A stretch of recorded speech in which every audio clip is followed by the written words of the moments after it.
ప్రియాంక వాళ్ళ ఇంటి నేబర్. వాళ్ళ ఫాదర్ మాకు చాలా క్లోజ్, తను కూడా చాలా క్లోజ్. చాలా నెమ్మదస్తులైన మనిషి వాళ్ళు.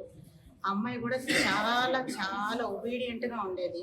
జిఎస్ఎల్ మెడికల్ ఇన్స్టిట్యూషన్స్ మరియు కిమ్యూ ఇంటర్నేషనల్ యూనివర్సిటీ భాగస్వామ్యంతో ఇండియన్ అలైన్డ్ ఎంబీబీఎస్ కోర్స్ అడ్మిషన్లు అందిస్తోంది నియో.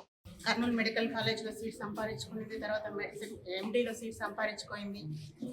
ఇంకా ఫ్యూచర్లో మనకు ఒక మంచి డాక్టర్ అందుతుంది అనే సమయంలో ముగ్గురు వ్యక్తులు తాగి తందనాలాడి ఒక మాల్కి వెళ్ళి ఆ పిల్లని, మీరు చూసారంటే వీడియోని, కావాలని ఫోర్స్ఫుల్గా చంపినట్టే చంపి వాళ్ళు ఈరోజు ప్రశాంతంగా తిరుగుతున్నారు. ఆ తల్లిదండ్రులకు ఏర్పడిన కడుపుకోత ఇంకొక తల్లిదండ్రులకు ఏర్పడకూడదు. యాజ్ ఎ పేరెంట్ నేను కూడా చెప్తున్నాను, వాళ్ళ బాధ ఎట్లుంటుందని మాకు అర్థమవుతుంది. ఇంకొకరికి ఇలాంటివి జరగకుండా ప్రభుత్వం తొందరగా వీళ్ళని శిక్షించాలని మేము అందరం కోరుకుంటున్నాము.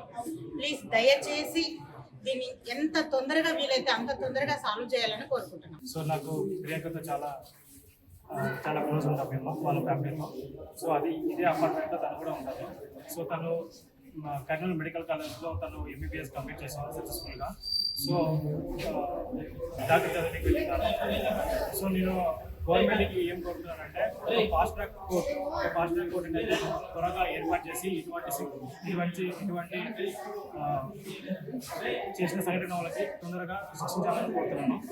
మనం ఎంత లేట్గా చేసినామంటే మన దగ్గర ఉన్న లా హౌస్ అనేది వాళ్ళు త్వరగా తెలుసుకొని వాళ్ళు బయటకు వచ్చే ఆస్కారం ఉంటుంది. సో నేను గవర్నమెంట్కి అయితే అడుగుతున్నాను. సో ఒక ఫాస్ట్ కోర్ట్ అనేది చాలా తొందరగా అమలు చేస్తే ఇంకొకరు బయటికి ఇటువంటి ఏమైనా జరిగితే వాళ్ళు భయపడాలి. దానికోసం నేను గవర్నమెంట్కి అడుగుతున్నాను.